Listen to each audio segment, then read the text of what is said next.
just needed TikTok to hear. Oh, what are they saying there? Hello, Connor. Somebody said hello. Hello, everybody. I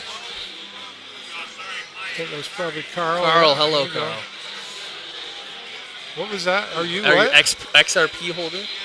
Am I XRP holder? No. It's interesting. Yeah, we're live on Facebook now. I can't. I trade the markets, and I don't buy. I trade. People don't understand the difference. All right, never mind. We're live here on Facebook. That's a whole different talk. Hockey, Burrows. I'm buying stock in this team right now. Are you? I'm pretty happy. A lot of good shots on net. Can only go up. Yeah, that was a heavy volume of shots on net. Yeah. Not many of them were great shots, but it's good to pepper the goalie. Well, I think it's 15, 19 actually. I was talking about you while you weren't here, and I was saying, boy, I'll be interested to hear what Connor has to say because I call it the Maxwell Smart team. You know, there was an old TV show back in the day, and the guy was famous for saying, missed it by that much. Your mother would know what I'm talking about. But that seems what it is. It's like 19 shots on goal. They came out really hard. 49 seconds into the first period. Lamons takes the goal. Great to see him in there doing that. Yep, huge goal. And it wasn't a fantastic goal. And then it wasn't long. Saginaw said, nope. What are we doing out there? That was that line. I told you to watch out for that was those three deadly players. That shot came off the stick faster than you could even see it. Hey, how you doing? It's in the back of the net before you even knew it. It was nobody saw it coming. There was heat off the back of that. You could feel it. Yeah. That line is deadly. I said it before the game, and they are everywhere. They're getting a lot of ice time too, like you said. Maybe they're pretty top heavy, and the bottom half of the team is maybe not carrying the load, but they're relying on this top line a lot because they can do some pretty fantastic things. All of them are talented, very skilled skaters, great shots. So it's one you got to watch out for. Well, one of the keys of your own team is recognizing your strengths and recognizing your weaknesses as well. And it seems like that's what Saginaw did out there on that when they got that goal going. They seemed to grab a hold of it, had control right from our end all the way down, and it was textbook play. And it was powerful. Yeah, tic-tac-toe. I think all of them touched it on the play there. The last shot was Barabanov. I don't know. I'm not sure how he pronounces it, but you're doing better than me. Yeah, Klipov was the one who passed it to him. So that on the scoreboard, just like that. And Easton Wallows, congratulations to him getting a point again. Right. On Lamons' goal. He's on fire. He's stand out for sure, and definitely hope they hang on to him.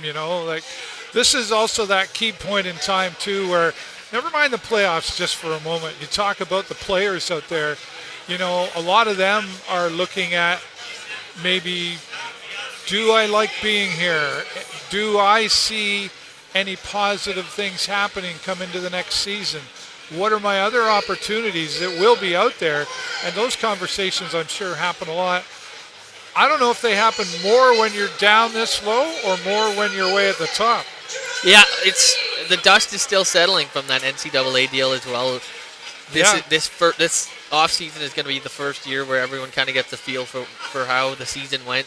I'm sure the players are going to the junior players are going to talk to college players and likewise and compare what the ups and downs were. So I'm sure there's going to be a lot more movement this summer for sure. And that's what, you really hope that you've built some kind of good culture and environment here to keep guys around like that because he's got a late birthday and he's not eligible till next year's draft. So it's nice to have a guy like that, not ready to be shipped off to the NHL yet. It'd be really good to get another year out of him. Yeah. Well, and I mean, as well for a young fellow like Wallows, that age thing there, that could work in the Sting's favor actually. But if you can, sometimes you got to recognize opportunity in the very early stages of the game, so to speak. When you're looking around and you're young and you're trying to grow into whatever direction you want to go. Sometimes the yellow brick road isn't always as shiny as the rocky road to the final goal, right? Yeah, the grass is always greener, right? I'm a champion for this league because I think it better prepares players for the NHL. You see that in how many OHL players are in the first round of the NHL draft, how many end up being successful? How many are on Stanley Cup teams? And I think just with the fighting, the hitting, and sure you're playing against bigger, stronger players in college. They're older, 25 upwards of that age, but I think the skill level is better here, and I think the schedule is more attuned to what an NHL schedule looks like. So I'm still happy with the CHL, and I will ring that bell all day long to anyone who asks. There are others that I know in other leagues, and even they will say OHL by far the CHL best league to prepare a player for the next level. So I think you wouldn't get much argument from anybody involved. I would hope not, because we want to keep as many guys as we can. There is one big factor though. When it comes down to the money, NCAA is a little more attractive. It's all about the money, money, money. Yeah, is it? Well, I say not, but who doesn't want money, right? So this is it, and especially as a young. You're that young, right? I could go way back to some players. You've ever heard of Mike Dark? Yep, okay. I played in his camp actually. Okay. Oh yeah, right. Talk to him about his dad. Ross Dark played in the NHL, was like 17, 18, something like that. He was in the NHL, or he was very young, maybe 19, and got paid a lot of money. Didn't handle it very well. Didn't stick around. Great hockey player. Ask Mike about that. And I think sometimes that money can spoil the rod, so to speak, especially at a young age. Hey, I've made it. I've got all this money. I've got freedom. Everybody's looking at me. I'm famous. I don't know, but that can build an ego in the wrong direction. I haven't seen any cases towards it yet, but I could totally get on board with that. Like, especially on a college campus, you're the man. That's what I mean. And maybe not your teammates aren't making the $700,000 NIL deal that you got. Maybe they're not. They're a fourth line player, and they're there to play hockey and get their degree and go on to the next career. But so yeah, I could see how being the man as a 17-year-old making $700,000, where everybody's looking at you. Yeah, that could go to your head in some ways. But hopefully, you say you haven't seen that really yet, but hopefully, mom and dad or the powers to be around them are going, okay, listen, just because you're getting paid that, you should still only pay yourself maybe $40,000 a year. Right. And hold on to that. Like, who knows, right?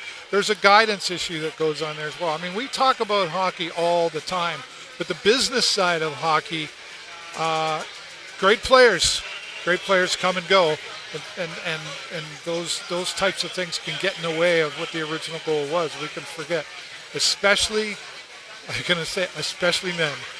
We already have egos to begin with, right? Yeah. So, oh yeah.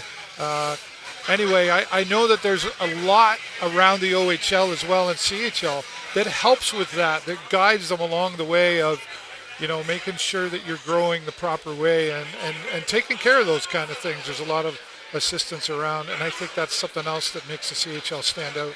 Yeah, it's humbling too. I think we only got one number, but if you look at any other team with numbers in the we're fairly. I mean, the team's only as old as I am. That you look at the Peterborough Petes in the '67s, they go back to. You just had to get 67 in there, right? Mid 1900s, the teams are just so old. Where you look at the Raptors and see the history of what an organization is and how it's built players like Stamkos, or you go to Sault Ste. Marie, Joe Thornton. So many great players that the OHL has developed for the NHL.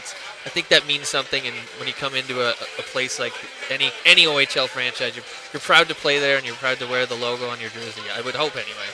Coming out into the second period now, of course, the Sarnia Sting really looking to go, okay, we came out, hey, how you doing?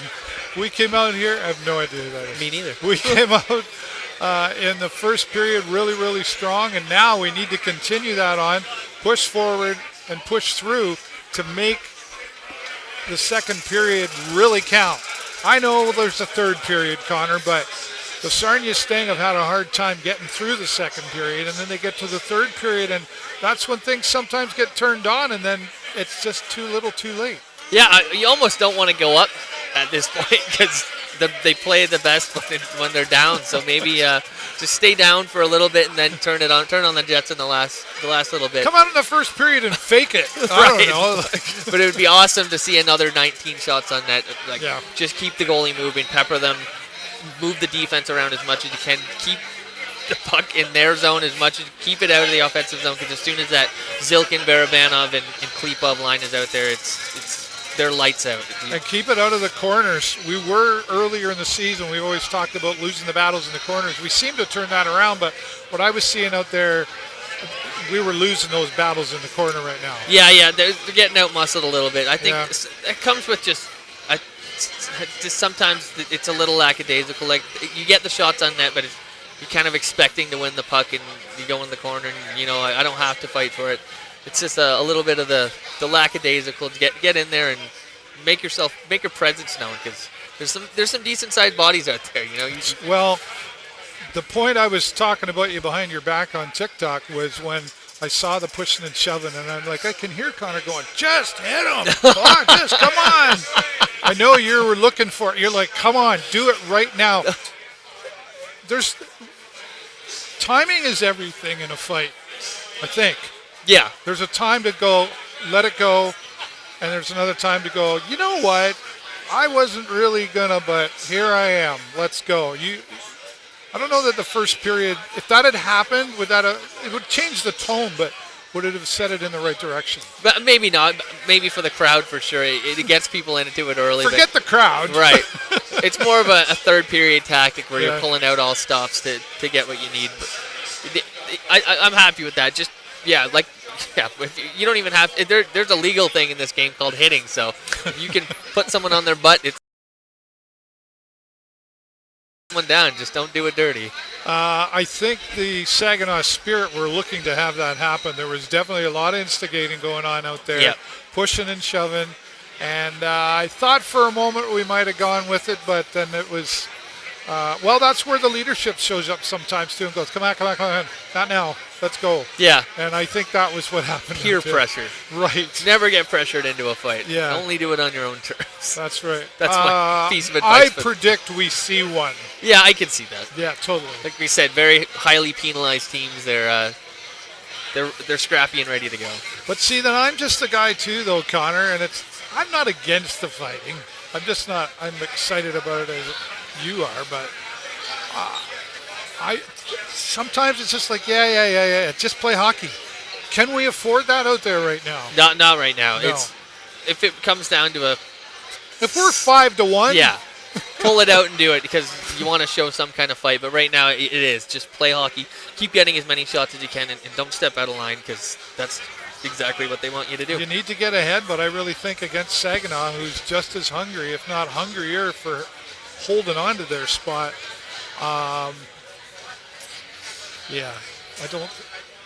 You need 3-goal advantage right now, I think would be the. I mean, 2, I know you only win by 1, but you know what I'm saying? I'm not even sure I'd be happy with 3. It's such a quick turnaround so in this league. So we're agreeing on that.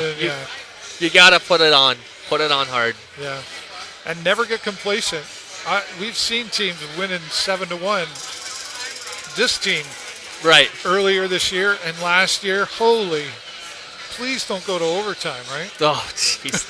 The heart can't take it anymore. That's right. Well, the Sting definitely don't want that. They know that we know what we're talking about. We don't want to see. Sure. I hope so. Yeah. I've been faking it for 10 years, man. Thanks to you and Jay Peckham. And I saw Lee Baisley here tonight with his wife. Did Felicity. you? Yeah.